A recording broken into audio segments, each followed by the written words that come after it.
Welcome back, folks. I have a special friend, a good buddy, met through Front Row Dads. He's also had the pleasure of hanging out with my family in my house. So had some amazing quality time together, Mr. Les McDaniel.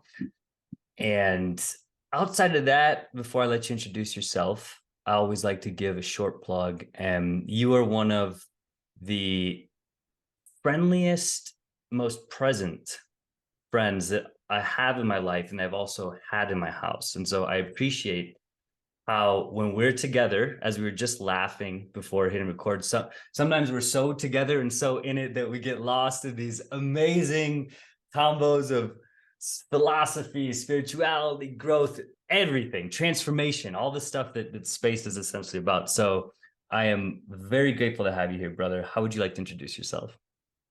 And honestly, the truth about me is that I love people. Like you said, I just care so deeply, and my passion in my heart is really to help people find that love within themselves at the core.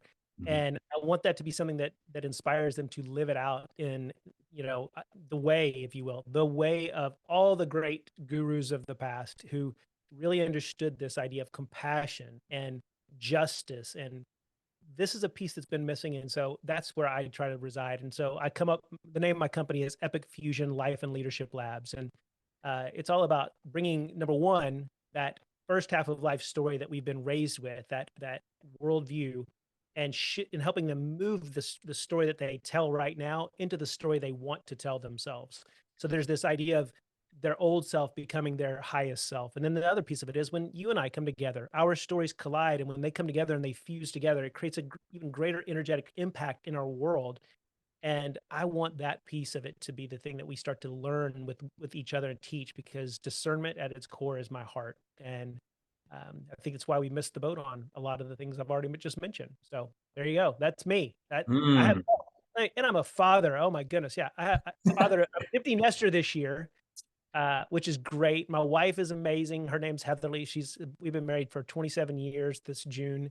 Um, I got 4 adult children plus a son-in-law who is just as adorable as ever. And that he probably would not go with the idea of being adorable, but we're gonna go with it. We're gonna go. He's a firefighter. He's a man's man, Yeah. But yeah, so that's me, man.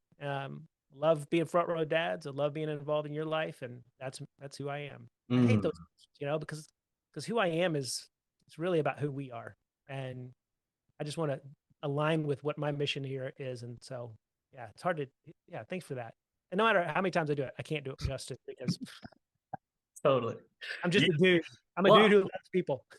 you are indeed. You have a huge heart, and as you describe yourself, I realized that asking that question is interesting because some people it immediately goes to identity for a lot of us, but you brought energy into the conversation, which is beautiful. And as you were sort of representing where your energy is now and all the different identities or roles that you play, it's not an easy question to answer. The word of many that you chose that stuck out, and that's why it's awesome, just lands with the work you're doing in the world, is fusion. So we haven't had much talk about that on this podcast, and I think it's a powerful word. I think that it starts to blend a lot of things. So let's start there. Why fusion? What does that word really mean to you? Um, well, of course, my spiritual tradition is Christianity, and so at its core, there's the passage in Matthew 18 where two or three are gathered in my name, there I am also. And unfortunately, so many times traditions have a tendency to hijack the greatest gifts that we've been given throughout history. Mm, And the very basis of Hinduism and Buddhism is this whole concept of oneness. And mm, uh, living in the West, in with our individual natures and such, it's we are chasing after this dream. We're always chasing after something, and so oftentimes it's really about propping up this ego, this not the ego. I want to go with this body, the material factor, yeah. and it's primarily because we don't understand how the two dark bookends that we were born between. How did we get into this world, and how will we leave this world? Mhm. And yet, when I think about my own life, and I think about all the people that their stories fused with mine, meaning they impacted it, some for the good, some for the bad. I don't even like putting judgments on it, but that's what it feels like, you know. Mhm, mhm, They tear you down, and so that my worldview has been shaped by a fusion of stories, and I want to bring in more of that that communal aspect, the collaborative nature of a shared story that we all have. I breathe the same air you breathe. Granted, mhm. yours is a little higher altitude, but you know, but that to me is the essence of our story. Is where is it that we are completely dependent upon something other than myself, Mm, and it's all the most important things, all of them: breathing, heartbeat, brain function. Um, my physical reality is definitely drastically impacted by the things that are in our environment. mhm, So when we can start to have this conversation around what does it mean to be whole, one with one another, because of the fact that we are all dependent on something bigger than us, it allows us to see ourselves in a smaller way that then allows us to be less anxious, less, mm, crazy minded about outcomes and that I've got to, oh no, what happens if I don't have food on the table? And yet we live in the richest nation on the earth, and very few, even our homeless population is richer than rich in that regard. right. They have access and we provide in a way. And so there are some natural tendencies that we already do in a fusionary sort of way where, um, when we're driving down the road and we see that homeless guy, we'll put Mhm, most of us put something in there occasionally, and then we have the ideas around, well, what are we doing? Like we're always telling these stories, but we're not always listening to other people's stories. And so my goal is to really share my story in such a way that it affords others the opportunity to feel safe enough to reveal some of the hardest, darkest truths, because that is where, well, you know where we're going to go with this in a minute, but mess to mastery, like when you understand your mess, that mental, emotional, and spiritual state that you are carrying with you everywhere you go, how it was formed in you, now you have a spot, your dot on the map. Here is where I am, and then you're able to go, but that's where I want to go. mhm, So many of us are trying to go somewhere without knowing where we are. And so the only way to do that is to really understand how the stories have shaped us. And that's the fusion aspect of this storytelling. And we are the heroes of our story. We weren't, there's a sense of um, shame that we all have been raised with.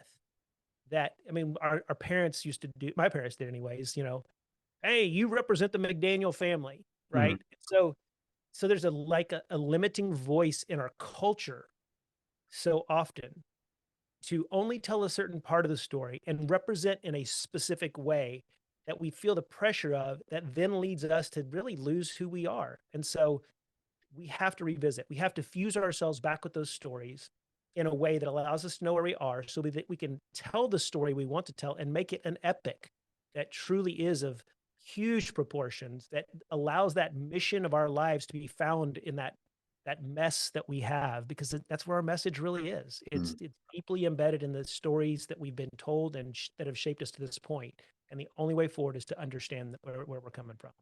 Dude, that's big. So I want to talk a little bit more about mess, which you brought up. So to reiterate that the acronym MESS stands for mental, emotional, and then spiritual state, which I think is awesome. And as it blends into this fusion, this is such a simple but concise way to kind of represent who we are, to your point.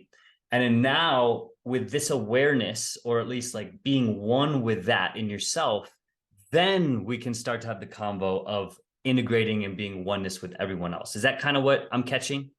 Yes, yeah, and there's a rebellion in my own mind probably against a lot of the low-hanging, easily spiritualized things that we do in this world. I mean, and by the way, there's no judgment here with regard to people doing these things. I think it's they're still being guided by, and I'll explain. The things are things like plant-based medicine or Mm, meditation or yoga or things that take us on these journeys to find ourselves. Is that we're not really going into it with a long-term plan. We're going into it with more of especially in the West, and a more immediate gratification. So we go in and we get this huge spiritual high. We feel so charged, And then Mhm. we get back plugged into our life without ever integrating those things that we discovered about ourselves during those times. Mhm. And we just integrate right back into our mess. And so then we have to have another high. Well, I think that's why we have to use things that are outside of our bodies in order to give us that pattern interrupt. But really the key for me in the mess is how can you begin to no longer be dependent on anything outside of yourself? I mean, outside of spirit, which is not really outside of yourself, how can you become more aware of your current practices, your current levels of understanding, and humble yourself just long enough to actually be able to unlock some of that depth within you that is already there. You know, we have a lot of books on our shelves. You do, I do. How many people walk around saying, "Oh man, I was read this book the other day, and book chapter and verse here it is," and you're like, "Oh, that's so good." But how many people have really let that drop into their heart and moved from this knowledge based into the wisdom Right. space of that soul, the seat of the soul, I mean, the throne room that you are. Like that is the essence to me that people are, um, you know, they're just living in a throne room that was created for them rather than developing the throne that they desire for themselves Totally. and living into that more fully. So yeah, That's cool. That's cool, brother. So to kind of wrap that, you're doing leadership and life coaching at this really fun, what I would call a fundamental level, yeah, helping people be with their mess, look at their mess, understand their mess. And again, that's so beautiful because like we could have a whole different, we could have separate podcasts on each one of those, which we're not going to do for time. But I love that that's the way that you've wrapped things because it's such a clear way. And it's a big part of my journey in like getting an understanding awareness of the mental side, then the emotional side, even the spiritual side. And I think it's really interesting. A question I have for you is that as you do this work with people, do you notice if there's patterns to kind of work through one first and then evolve in the other, or is it more just like where do you need the most support, or where have you not invested? Is that a proper yeah. question? Uh, I mean, I think the challenge is that I don't think most people even know where to start. Right. And Okay. so often I think that right now the salesperson who's got the loudest and best marketing play is the one that people go to. And you know, it is a pop culture kind of movement in a lot of ways, this whole guruism. I actually you're gonna have to remind me of the question in 2 seconds, but I literally thought of a reality television show yesterday as I was watching American Idol with my wife. I said, how cool would it be to marry this idea of, you know, you got all these relational ones where people date and all this stuff. And then you got the American Idol, and I just get so locked in on, wow, their gifts are coming out. What Mhm. if you had all the gurus in the world? Not all of them, but like a show where you had gurus show up and propose gurus. And the premise was, we're going to flip the script on how people get to stay. And so you start to see through the gurus that are just up here who have a great Yes. system, who have a great whatever. Right. And the people who stay are the ones who live it, breathe it, are patient, they're kind, they're quiet. And I would just to watch this so people can learn how to discern this stuff, you know. Mm. But I think that so going back to your question, ask the question again more so that because I think Well, that the you answered it in a way, and I'll just build on top for it. Is that what I filtered from what you just shared, Les, which is a powerful point, is that so many people I'd say, either get stuck or aren't even aware of the mental side. So it becomes this whole like popularity marketing thing, and especially in the coaching world, whereas that's important because that's a lot of where their intellectual growth and understanding comes from. But the emotional and spiritual sides are so much more powerful from my experience.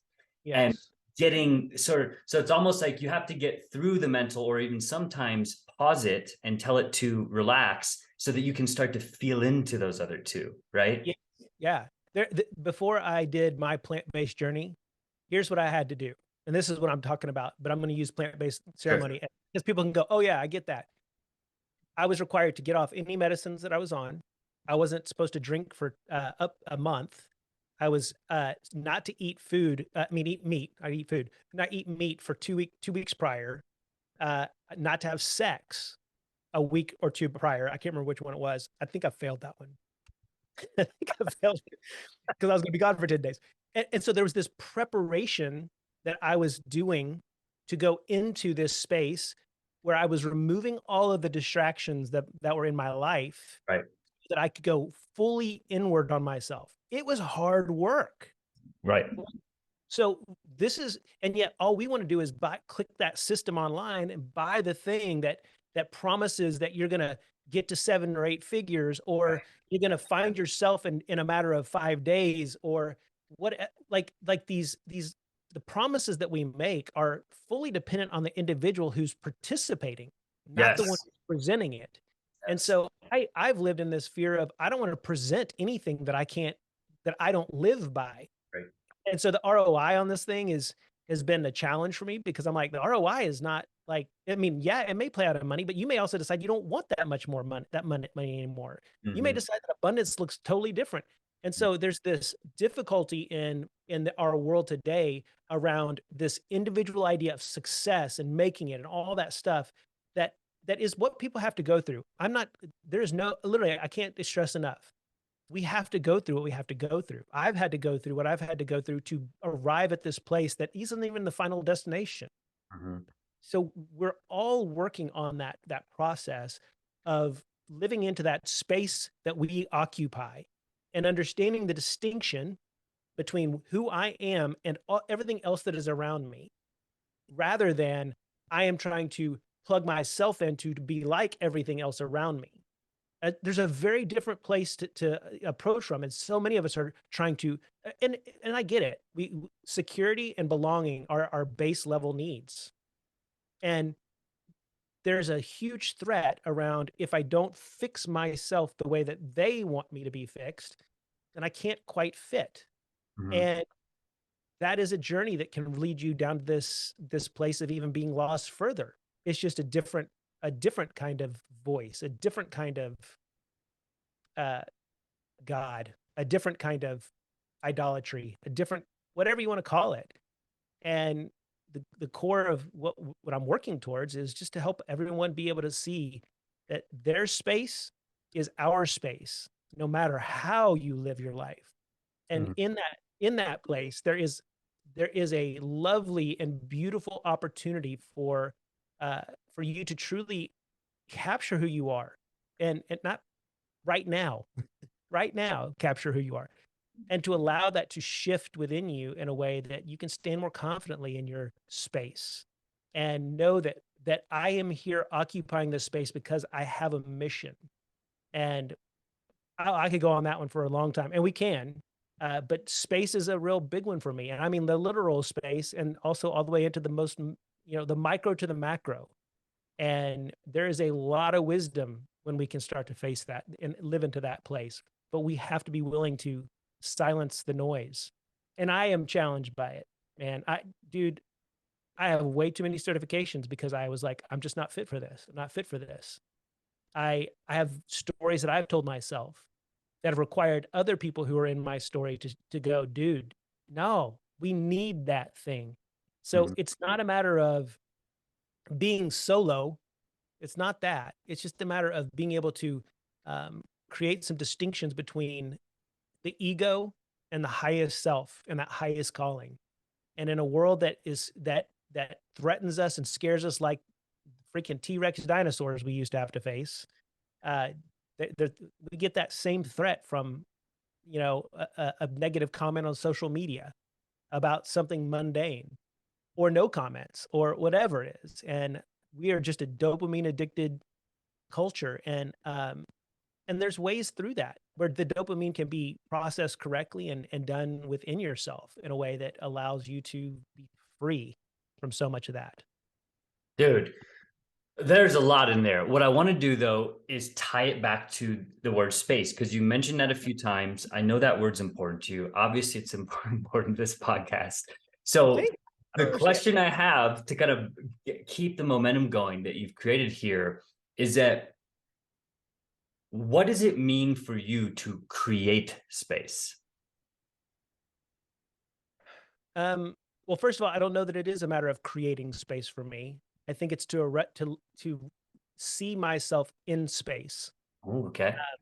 So when I sit in my meditations, when I sit in anxiety, when I sit in the moments, the thing that grounds me the most is strangely to go as far out as I can and as far in as I can.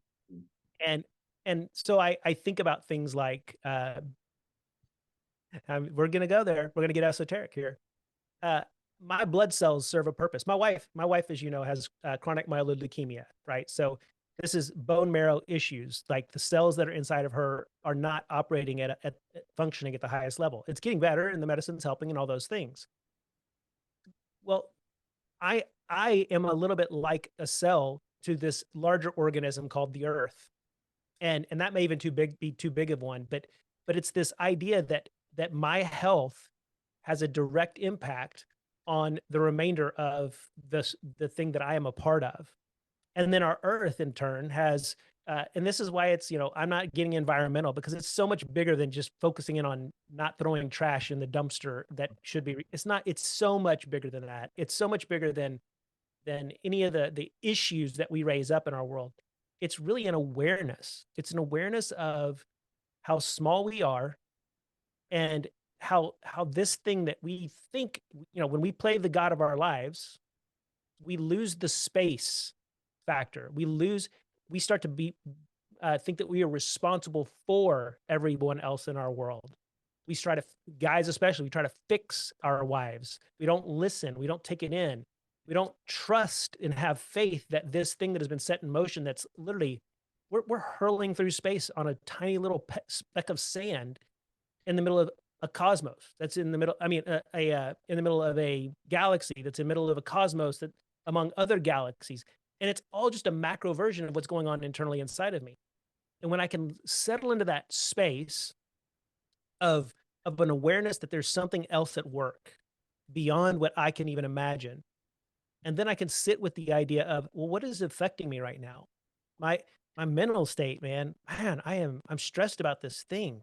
Uh, and where do I feel that? Man, I feel that in my back. My back is killing me. Like, wow, I feel that right now. And then I can rest in that and begin to settle into the spiritual part of that and go, man, this whole thing is working for me.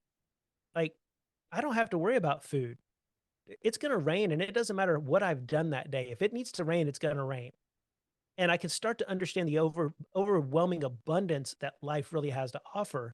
Mm. And I can get out of my way, get out of my way with the solutions that I think I know or the things that I think I need, and surrender to that space. Then things truly start to show up differently in the most random sort of ways. I mean, we call them synchronicities. Mhm. And this is what it's been like for as long as any documentation we have of spiritual walks. It is not a spiritual thing. It's a physical reality playing out in this world. And the people's only solution comes when they can finally realize they're not in control. They don't have to control this. They can let go of it. And when they do, source, God, whatever you decide to call it, that thing that's so much bigger than a name, will show up in the most crazy sorts of ways. It shows up in the people like you in my life. It shows up in front row dads. It shows up in uh, interviews that help me shape and form my thoughts. It shows up in people who just hug me. I mean, just sit up. I mean, we did that at the front row dads event in December. Where 100 dudes split the room. 50 stood there with their arms open and their eyes closed. The other dudes hugged them, playing some music about dad and mom and what they should have done and how they, and it sounds so silly and so simple. And yet there wasn't a dry eye in the place and there Good. was Yeah. never, It was a sacred space. Yeah. yes, it was a safe space. And it came together because someone said, you know what does it look like when people can realize that they're not alone? Mhm. And our individual quests for greatness and success and getting to the top of the hill of life, that's actually something that creates a very lonely space. And yet somehow we still think we want that. And I'm not saying it's bad to have those things, but a lot of times the people who are at the top are very isolated and alienated from our world to the degree that it creates a resistance to why. I mean, this is why people hate capitalism. It's because they perceive And it does happen this way, but they see the loudest and the most crazy voices at the top saying the most crazy things that the person who can't afford the luxuries of that can't even begin to relate to. And so it creates an inequality. And that's the injustice I feel like we do in our world is we don't recognize ourselves in that one space because we're chasing after that solo spot at the top of our industry, the top of our life, the top of our family, and it trickles down in our family life. It's my kids all of a sudden, everything their behavior is really about how it serves me. And my wife becomes something that I objectify, and you are the object of my pleasure, and then that creates tension. And so this whole thing is swimming in the same realm of just not understanding our place in this space. Dude, absolutely. That lands. Yeah. Like so much of what you shared there in different ways is just our relationship to space. So I love that when I asked you, where are you creating space? You're like, actually, I'm just being with the space. I'm acknowledging it. I'm learning from it. I'm moving through it, moving with it. Because if one of the things I strongly agree with that you said in there, Les, is like this desire to control is so powerful in human society. And not that it's good or bad, right or wrong from my lens. It's this really powerful energy.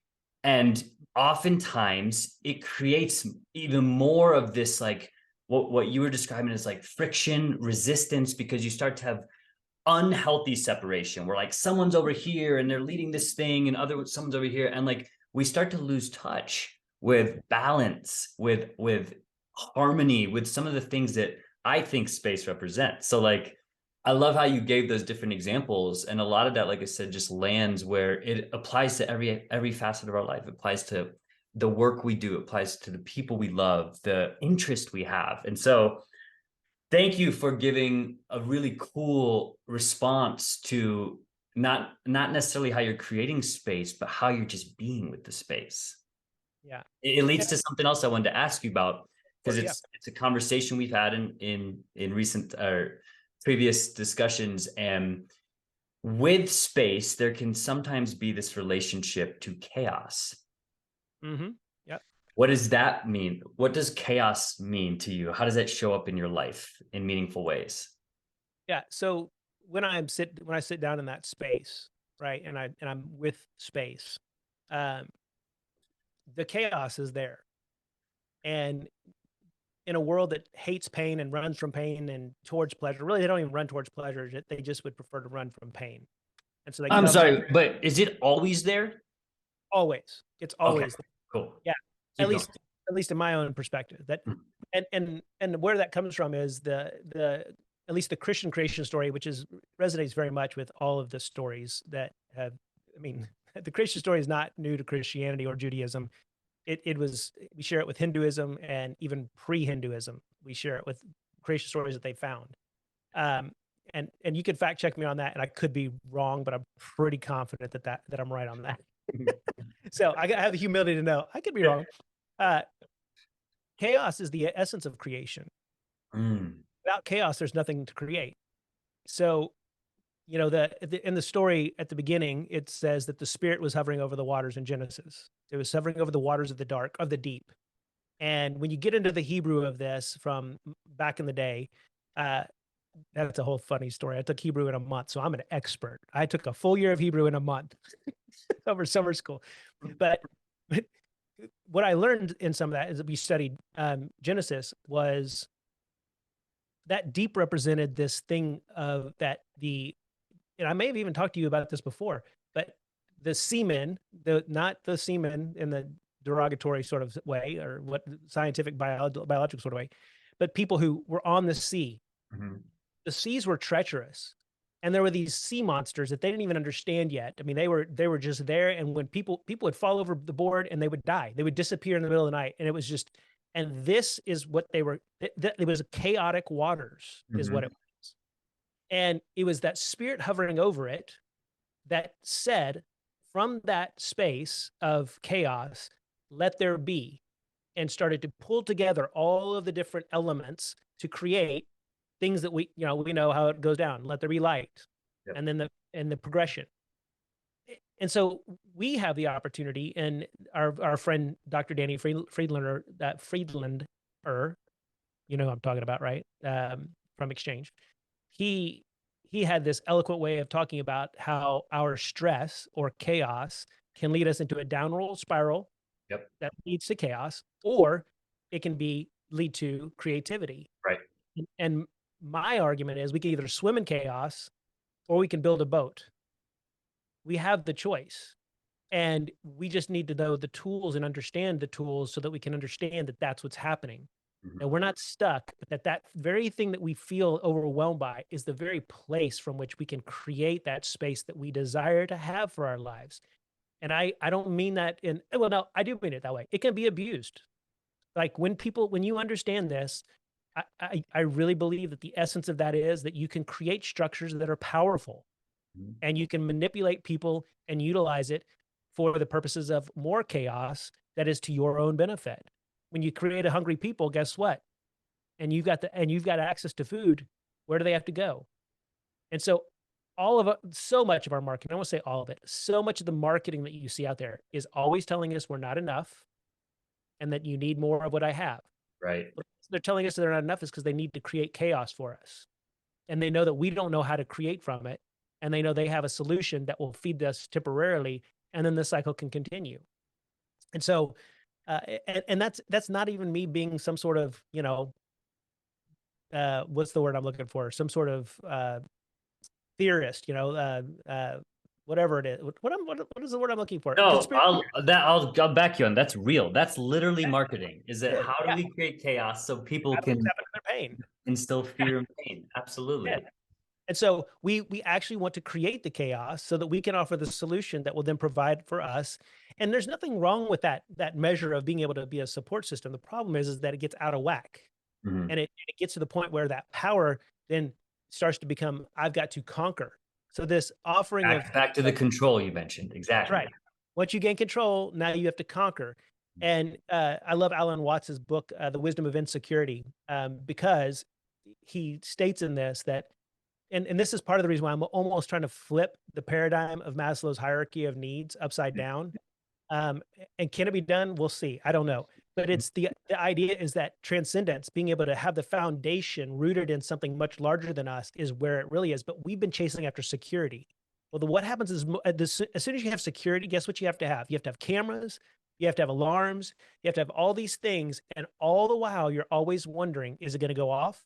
Your phone beeps now and you can look and see who's at the front door, and everything is anxiety ridden. It feels like it's safety for a second because you know, but what can you do about it?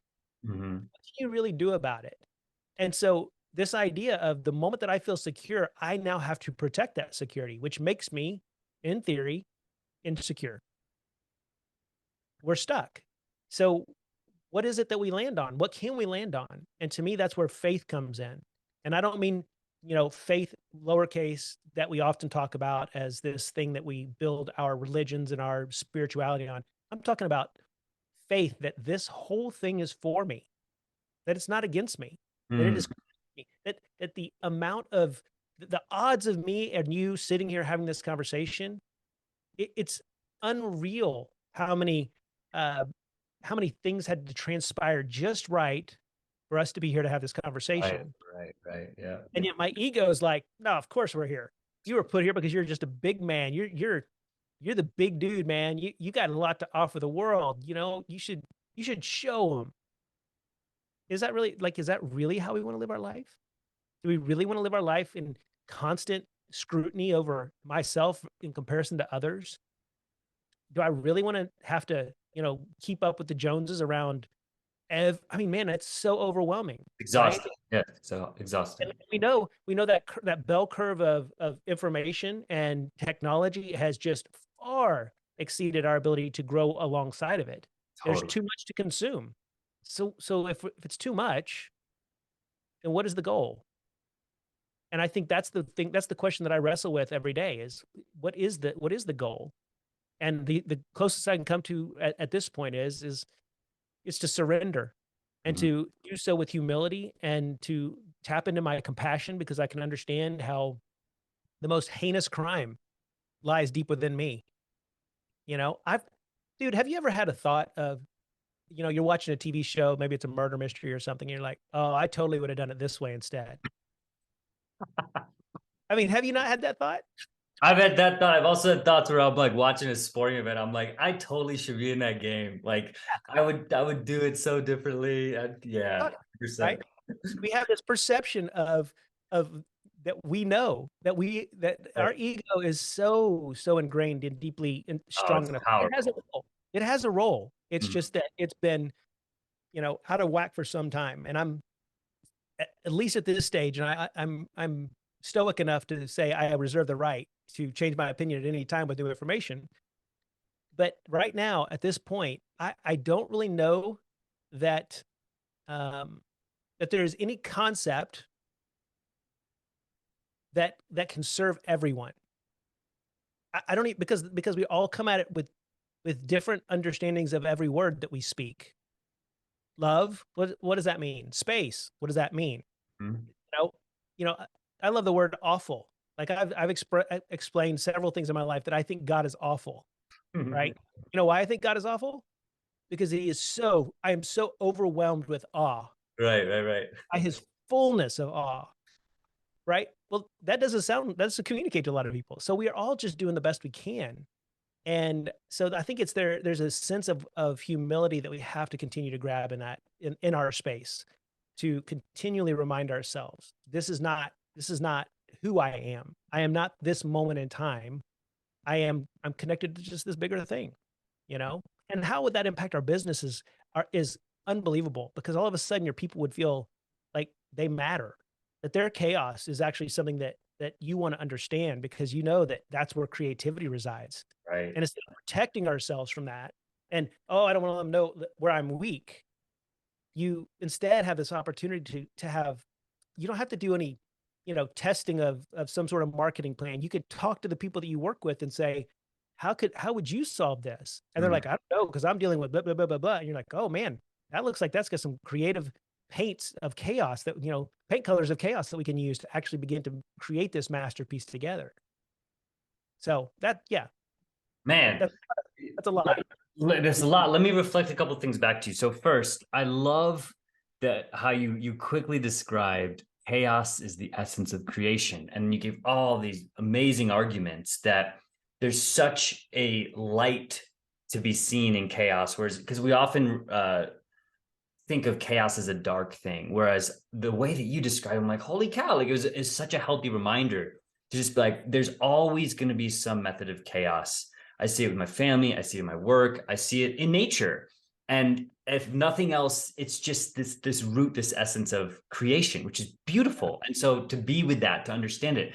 The other thing you said, which is a really powerful word, it's a part of my journey. I feel like it's a part of our collective journey, especially as we're having this conversation and leading into space and being with each other, oneness is surrender. So you gave some great examples on how when we start to lean into surrender and really embrace it, we get out of this whole control based thinking, control based society, and things start to flow.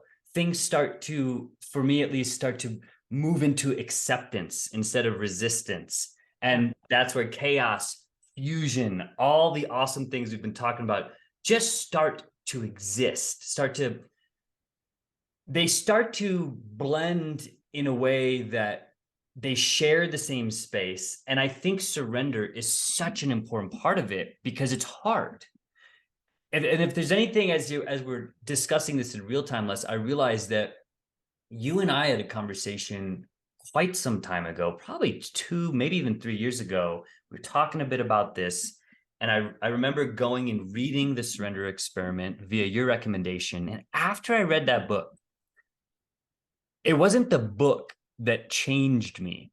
It was, I was so immersed in the story and then understood how it could apply to my life. And then I started practicing it, which is something else you mentioned. It wasn't like I just intellectualized and said, hey, you should read Yeah. this book because it's all about surrender. I was like, this book was powerful for me. And now I'm going to start surrendering, which I did. And it's exactly why we're here now. It's exactly a part of my story. It's exactly part of all these things that you've mentioned. And if there's anything I would say to really like summarize or validate how important surrender is in my life, I've gained so much more peace from it. Yeah. Prior to surrender, I was in control. The whole buy me philosophy. I'm the creator of my destiny, which was cool, but it was not peaceful. Whereas now, the last almost 3 years, I've been living in this world of more surrender, and I just have more peace. So, Yeah. how does that? I feel like that's a big part of your journey as well. Oh yeah. Yeah. I mean, I have this image of I think it was 2 episodes of Ted Lasso ago. Are you a Ted Lasso guy? Because of you, and I love that There show. you go. There you go. So, uh, I'm so bad at all the names, so it's gonna be like, it's gonna hit me. The guy who's grumpy. Uh, Nate. no, not Nate. No, Oh, no, this the old Roy. star. Roy. Yeah, Right. so Roy is like he's like on to Jamie, and Jamie's trying to, train. He's training him all the time. And they go and they find some bikes when they're in Amsterdam, and Roy doesn't know how to ride a bike, right? So he gets on the bike and like he's just all over the place and doing all this stuff. And it wasn't until Jamie says, "Look where you're wanting to go." Yep. And it was in that moment when he quit trying to control the thing and looked where he wanted to go that he was able to, at least this is how I remember the story, to ride the bike balanced and everything. Mm-hmm. And the control is the thing that keeps us from, like, we're sitting there and we're rigid and we're like, we know that stiff muscles don't fire well, Mm-hmm. but we run around this world stiff necked and stiff muscled, and we're like so struggling to control our situation when all we need to really do is set our sights on where we want to go. And that doesn't that's not like a surrender of my will. That's not a surrender of, what I want or any. What it is it's me trusting that if deep within me I have this truly, and obviously I have to be connected to source. I have to be connected to myself in a way that's moving beyond the ego. Right. And I have to be real. I have to look in the mirror. But when I do that and I can see myself just holding on so tight to everything that I want in my life, it's in that moment that I go, man, I can't do anything right now because I'm holding on to what I think it looks like, Mm-hmm. rather than opening up my hands and relaxing my body and allowing myself to breathe. And then I can set a vision because I can see clearly up in front of me rather than head down. We miss all the opportunities when we're like looking straight down and trying to control. And surrender is nothing more than just taking the time to look up and trust that when you look up, you will know you were created to move in that direction. You weren't just, there's nothing to do Mm-hmm. except commit to it. You will have actions as a result of that, but it's not you trying to manifest it. It's you trusting that it's already been done. It's already being done. It's the I am statements, right? It's I am. That is all. We are sitting here because I am, and you are, and we are resting in the larger I am of the cosmos and God and source and all of those things. I just sometimes like to think of this in the terms of all my cells. And our bodies do this pretty rapid. I mean, pretty true. But all my cells in my body, when I'm, one of them goes, guys, so guys, I got an idea. I'm tired of running around. I'm going to camp. I'm going to create this space in the land of this vein. I'm going to just pop right here. And then I'm going to have a party. We call that a blood clot. Oh yeah. And then then the cops come, or whoever it is that's emergency, like things are getting bad, and they come, and the party's broken up, and then they all disperse everywhere, and we call that a stroke. Mm. And so many of us are in that space of that's what we are doing in our own lives. We're camping out and saying, I'm staking my claim in the ground, especially right now. God bless everyone in this, but we have people who don't know what's going on in our world, all the way to the people who are preparing for the worst and have militia type gear and everything. And I love those. I love all of them. But there's a lack of freedom when we aren't willing to be honest and know who we are deep within and why we're doing that. Because being reactive in our world is what got us here. Reactivity is nothing but control.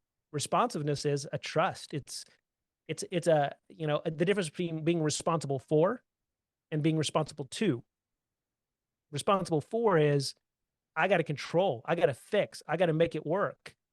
Responsible to is I have a role to play in this, and I'm going to lean into my role, and whoever wants it is welcome to, participate in it. That's where fusion can occur. That's Mm. where we can come together and we can start to talk, because it's not just my information that I've got in my head from how I've been formed, but it's a willingness to listen to other voices with new information or even old information, and allowing that to also inform what I know. Because my way of life has been restricted to a few hundred people at a time, and we live in a world of billions. How can I ever imagine that I've got some sort of control over space and time all by myself? It's a way just to slow ourselves down in this journey that we're on. It's an opportunity for us to truly breathe into where do we want to go based upon what we know about ourselves and our mess, and how it really wants to direct us, and getting an alignment between that and this physical reality that I'm living in. And that's my quest. That's how I work with folks. That's when I'm working with my clients, my greatest gift, the greatest gift I have is to just let them walk them through their story. And then all of a sudden they begin to see, oh my goodness, wow, I didn't realize. uh, I mean, it's mind blowing, the stories that we have out there. I have a guy I was coaching, um, and he's a partner with his wife, and um, they were at each other's odds. At each other's odds. They were at odds with each other. We'll say it that way instead. And uh, he was displeased with her and her performance. She was mad at him because of how hard she was coming down on he was coming down on her. It was threatening their marriage. Not maybe not to the nth degree, but it was like they were getting ahead of it. And I asked him about his story around his sex life. Like, when did you have sex? And it turns out he had it at a very early age with a girl who let several guys, and she invited it in. And in that moment, there was this realization of how he had that whole experience and many others created an objectification of this person. Women became an object of his pleasure. Mhm. And same was true for the wife.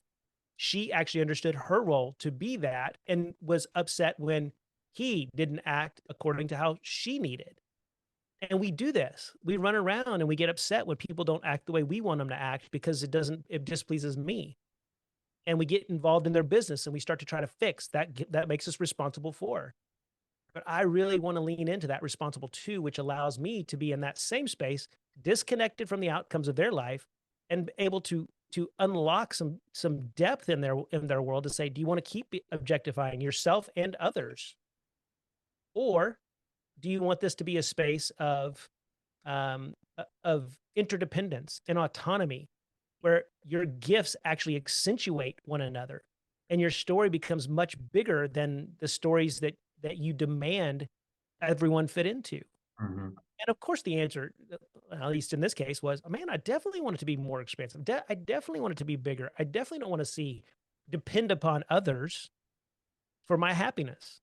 I want to be able to be okay. And that surrendered space is that place that you can begin to do that. And that is a crazy story. That the surrender experiment is a crazy story. So crazy, dude. Yeah. And I want to live into that. And I want to be okay with, the hard things as well as the good things, because how can you ever appreciate anything if you don't really go through something that's challenging? You don't, entitlement comes when you start to protect something that you think you're owed. And that's a recipe for unhappiness. Mm. Dude, That a lot of great metaphors in there. So thank you for wrapping that and bringing this like really healthy closure to surrender and what can come of that. It kind of lends into the final topic I wanted to discuss with you, which is transformation. So I know you've had your relationship with transformation. I know you've seen it in others. And then as you started to share, like being able to hold space and coach other people, What does that look like for you now? I imagine it's changed, and even in my world, it's changed a lot. But I'd love for you to spend a little bit of time just talking about like what does transformation mean to you? Oh, man. Well, the simple answer, if there is one, is it looks like nothing changes and you're okay with it.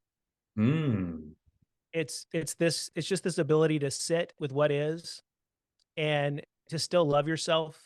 I don't know if you're guilty of this, but man, I can beat myself up really quickly when things are not going according to a plan.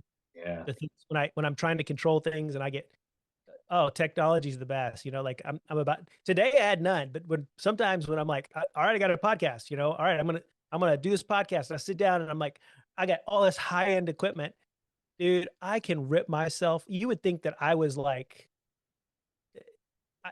the devil comes out and then rips Les McDaniel to shreds, and it's ugly and it's nasty, right? It, so that does not produce happiness. But there is something when I can go, hey, you know what? Maybe I should just use AirPods today. Let's go. So let's just grab the phone and the AirPods. Okay, well that none of that worked. All right, well, let's just not record today because it's not working out. You Mm, know, yep. and Surrender. it's surrender. So when you can release that, so transformation really is all about awareness. It's I don't tell anyone to do anything anymore.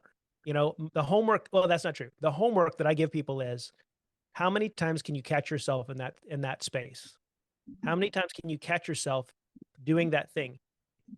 You can only do it. You can only catch yourself so many times before you either do one of two things. You go back to the distractions in the ways that you avoided it before, or you look deeper. Mhm. And transformation is in the looking deeper. Mm. It's being okay with when you're not in the greatest health and maybe you're overweight, maybe you're not feeling great, and you can look in that mirror and you can begin to see the full picture. Um, we do this well with others. I had a experience with Heatherly not too long ago. It was right before bed. I uh, leaned over, but not leaned over. I actually was sitting up. I gave her a kiss, and then I stopped and I looked deep in her eyes and I go, it just hit me. I know what makes this so special. I see you right now. And this is the difference between objectification and I would call it oneness. Yeah, Mhm. no, I'm not gonna say I would call it is oneness. It's a difference. Mhm. I looked at her and I said, in that moment when I just kissed you, what I kissed was the girl that I kissed the first time that we made love. I kissed the girl that I said yes to, or that said yes to me. She didn't say I did say yes to her. I did say yes to her because I asked her. I saw the woman who bore my children. It's like this flood of all at once memories that make a collective life of her. Mm. She wasn't there. That moment wasn't there for me to say, you were so sexy. And I mean, there are times that is, but even that is still informed by the full picture of the life that we have shared together. And I feel that that is the nature of transformation is when you can begin to not just see the moment, the present moment as a thing that you lust after or envy after, or you compare yourself to, or all those things, but instead, and wish that you were somewhere else. But instead, it's when you can go and look at the full picture. Mm. I am here today because I resisted X. I didn't want to be like blank. And those are all valiant things that for me and for my mess, for my mental, emotional, and spiritual state are integral to my transformation and my health as a human being. That's the core of it for me. I mean, dude, when I see you, like you described our relationship beautifully at the very beginning, because what I remember are the boy and the girl and the mom and the dad sitting in a room, loving on me, loving on each other, playing together. And then I remember going to dinner and taking the walk around Yes.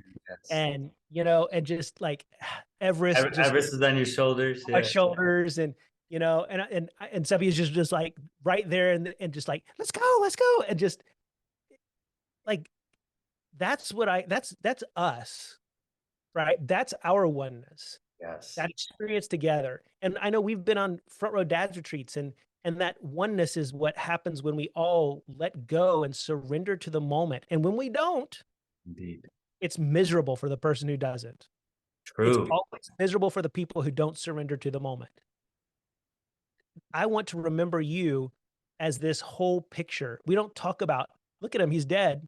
Look at him, his eyes are closed, like at our deathbed. We're not. He's wearing a suit, isn't he? Doesn't he look great? I mean, we might say some of those things. No, we go and we talk about the whole story, Yes. and it's redemptive because it's the pain and it's the power of the beautiful states that we got to witness with one another. It's all of those things, and it's that collective that is beyond time, and that is the legacy we truly leave behind. Is what kind of imprint? What is the DNA that I drip everywhere I go? That continually just it's contagious, Mm. and it can go either way. And I want my contagion, I want my contagion to be one that is beautiful. I want everyone to want to catch this. I Wow. can't make that for people, but I would love that. That would be amazing if we could all. Actually, I don't know if it would be great. I mean, you think about that. We got to have a little chaos, right? You gotta have someone disrupting it so have fun. But Oh man, what a beautiful answer, man. Just the way that you described that. Definitely not a way that anyone's described transformation on this podcast. And even as you shared some of that, that felt new, man. That felt it was just so full of less, so full of life. Because we've had such awesome combos in this realm, but we haven't had that exact combo. And so thank you not for just sharing that, but for also, bringing that nostalgia back when you spent some time with us, because that was a really nice experience with you, and you just wove it right in there. Brother, I want to honor the clock today. Otherwise, you and I are going to create a mega mega episode. mega podcast. That's a This different is podcast. good. That's a fun podcast. If you haven't watched it, the podcast is awesome. Oh, really? Okay, no, I haven't. But yeah, but this today has I, been a treat. It's always a pleasure. Do you have any final words before we wrap up? I love you. I love your family. Uh, I want to honor you and the space that you continue to hold for others. And you know, you're a great friend, and I just wish we could hang out more. Hmm. Although I got you next week, so Yes, looking forward to indeed. Yeah. Dude, thank you. Yes, the love is mutual. You mean a lot to the Jafarians and to me. So thank you for being here. Thank you for being in our life. I will see you in Utah. yes. And then until the next time, my brother. Yep. Peace to you, bro.